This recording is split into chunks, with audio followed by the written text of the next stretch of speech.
danjirayaasha ururka iskaashiga wadamada islaamka uu fadhiya dalka boqortooyada Sacuudi Arabia ayaa shir loogu diyaar garoobayo shir madaxeedka 14aad ee ururka iskaashiga wadamada islaamka OIC ku yeeshay magaalada Jeddah. haddaba shirkaasi oo ahmiyad aad u ballaaran leh ayaa waxaa dhinaca Soomaaliya uga qayb galay ergada joogtada dowladda federaalka ee Soomaaliya ee ururka iskaashiga islaamka OIC danjire Cabdirasaaq Siyaad Cabdi Sancaani iyo ku-xigeenkiisa mudane Cabdiraxiim Cusmaan Cilmi iyo xogeeyaha koowaad ee ergada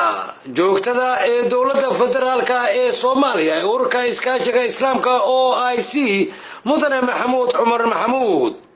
haddaba shir madaxeedka ururka iskaashiga dalalka islaamka OIC oo saddexdii sanaba mar la qabto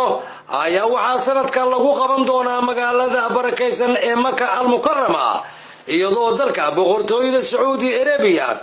ay si weyn ugu diyaar garowday martigelinta shirkaasi oo la filayo inuu dhawaan ka dhaco magaalada barakeysan ee Makka al-Mukarrama.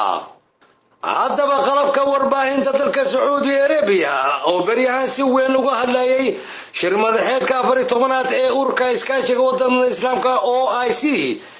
iyo muhiimada ballaaran ee uu leeyahay horumarinta iskaashiga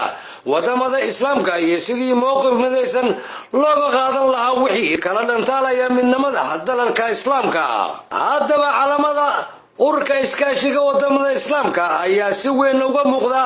wadooyinka waaweyn ilaa goobta loogu talagalay inuu ka dhaco shir madaxeedka wadamada islaamka iyadoo calanka Soomaaliya uu ka dulbabanayo bartamada calamada kale soo muujinaysa in Soomaaliya ay ka mid tahay aasaasiyaashii ururka iskaashiga wadamada islaamka. علي جامع علمي على كوس ورباهند غرق الصوماليا SNTV Saudi Arabia.